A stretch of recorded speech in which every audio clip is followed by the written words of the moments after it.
Hutch's perspective. I'm sitting in the office of docking hangar 036, alone. It's a relatively low traffic period, and I'm not expecting that to change anytime soon. Now that Legomir is old enough to be left at home alone, it would be nice if Bonaire could share this graveyard shift with me, but of course they wouldn't schedule both of us if they didn't need both of us.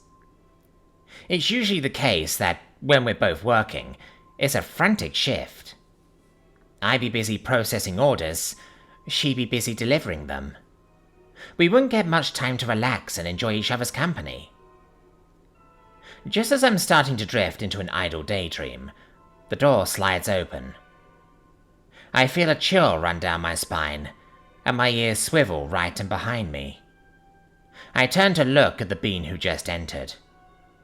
The one I see stands more than twice my height.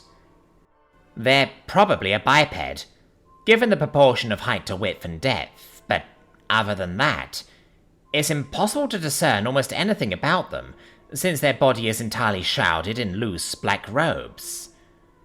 From the shadows contained within their hood, there shine two piercing red synthetic lights. Something about this person gives me the absolute creeps, though I'm not sure exactly what. It's not too unusual for a person to disguise their identity.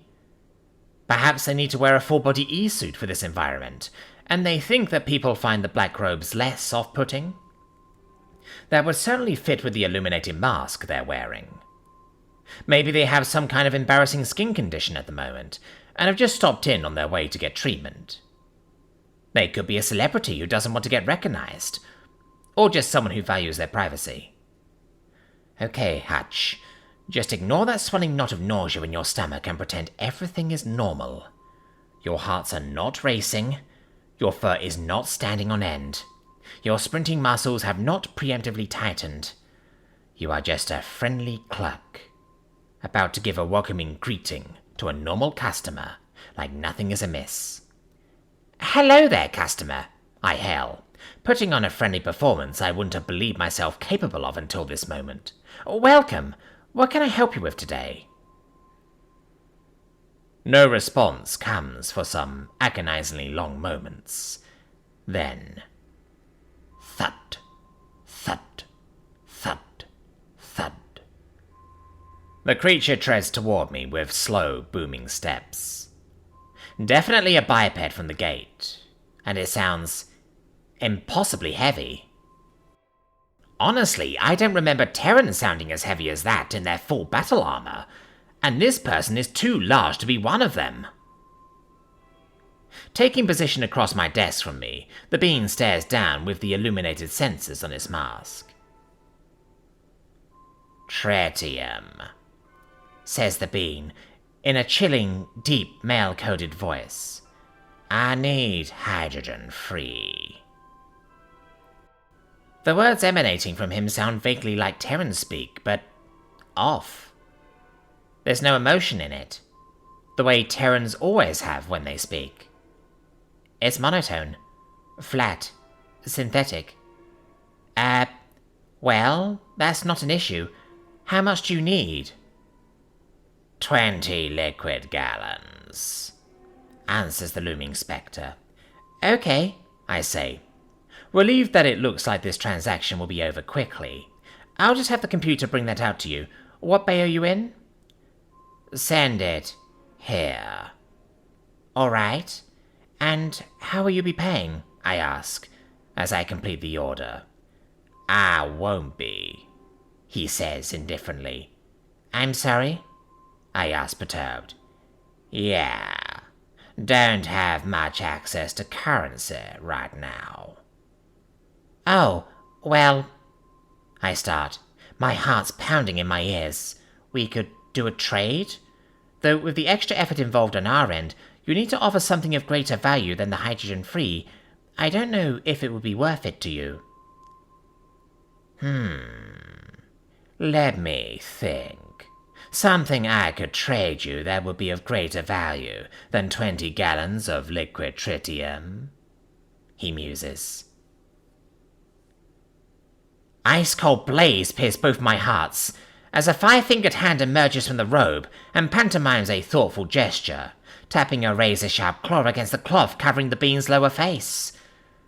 The hand is clearly a synth, and is made of the same flashback-inducing jet-black Damascized metal as Terrans wear to battle. Feigning realization while playing at joviality, the man holds up a forefinger and says, "Ah, no. Your life. That's gotta be worth enough to cover it. Right? You give me the reactor fuel and, in return, I'll leave this office without removing your head from your shoulders." I stare up into those glowing red eyes. Then my hand shoots to the button under my desk. I don't even make it a third of the way before my entire body is ripped upward, faster than I can resolve what's happening. My feet kick helplessly through the air above my seat, while my forepaws uselessly wrap around the forearm, clamped around my upper torso. "That was pretty stupid, bunny boy," observes the cyborg, all pretense of joviality dropped. "I mean, it was pretty stupid of your employer to even give you a panic button to press. They should have realized that a wrongful death suit would have cost them much more than an insured theft would." "Please don't kill me," I blurt, panicking. "I have a wife and child." The terrifying man's body language shifts almost imperceptibly, and his iron grip slackens for a moment. "Yeah, so did I," he spits bitterly. My translator tells me that the language he speaks ties up time with his verbs, and that the use of a past tense indicates that his statement is no longer the case. I'm sorry," I say uncertainly. "I don't need your fucking sympathy, Bugs," he snarls. "What I need is 20 gallons of liquid tritium. So..." Whoosh, whoosh, thunk, are the sounds of the port behind my desk, adjusting itself to the correct size, and a large canister being pneumatically delivered to it. "You're gonna open that up for me, and since I'm feeling generous, I'm going to deliver on my side of the trade, and not reduce you to a splatter pattern of viscera all over this room," he states. Still holding me aloft, he rounds my desk to bring me close enough to the keypad to enter the code. My right paw fumbles, and it takes me several attempts to put it in properly, each failure making me more and more terrified that he might lose patience and make good on his threats. Finally, I input it correctly, and the hatch opens. A mechanical left arm extends from the cyborg's robes and reaches out, hooking around the handle of the canister that weighs around 3 times as much as I do, and lifting it up effortlessly. He grunts, seeming satisfied. Then he turns his attention back to me. He draws his right arm close in to his body, putting my face so near to his that I can feel the top edge of his hood against the bottoms of my ears. I expect his breath to stink, but it doesn't. In fact, after a moment, I realize that he's not breathing at all. "Now then, Thumper, how am I going to deal with you? I promise to let you live, but how do I know you won't just hit that button under your desk the moment I leave?" Breathless from panic, I desperately try to think of a solution that doesn't involve him killing me or maiming me. You could handcuff me to something?" He scoffs. "Sure, I'll just pull a set out from my handcuff collection." You could knock me out?" I suggest, getting desperate. "Yeah, no idea how hard I could hit you without shattering your skull like an egg." Then, I flounder. "Shut up," he orders. I shut up. "Tell you what, I'm going to tell you some things, and you just tell me if you think I'm lying. Sound good?" I affirm, uncertain if I'm allowed to speak to answer the petrifying man's question. He stays silent for a moment before, with the absolute confidence of a statement of fact, saying, If you send every security officer on this space station after me, if they get in my way, you'll have sentenced each and every one of them to death. Am I lying? No, I answer, fully believing that this man is both willing and able to kill whatever force Zarfam security might muster to attempt to stop him leaving.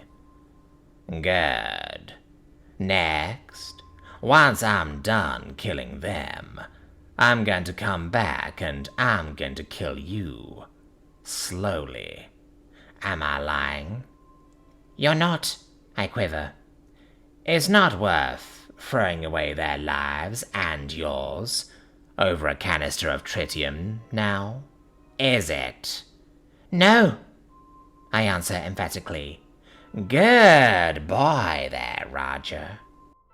It's gonna take me around 15 minutes to be back in warp once I leave this room.